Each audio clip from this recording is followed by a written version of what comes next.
Welcome to the Tech Egg. Don't get scrambled. Enjoy the video. You start by taking the can off the work surface and removing the cap. This exposes the nozzle so you can inspect it closely.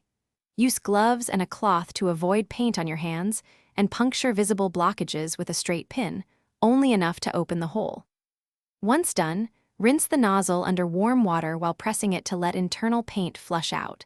This removes semi-dried paint that creates pressure and spray pattern problems.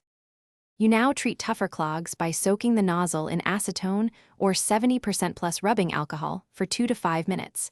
This dissolves enamel and lacquer buildup that water won't touch. After soaking, blow compressed air through the nozzle or use a straw to force air. This confirms the pathway is clear and restores consistent atomization. Make sure the nozzle and valve stem are completely dry before reassembling, so moisture doesn't. You finish by testing the spray on scrap material from the recommended distance.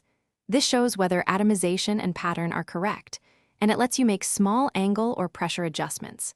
If sputtering persists, swap in a new OEM nozzle or verify the can has pressure and was shaken for 1 to 2 minutes. Old paint settles and clogs easily.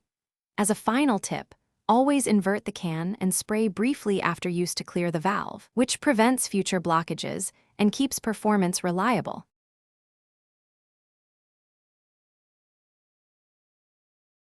Thanks for watching. Consider subscribing if I helped unscramble your problems.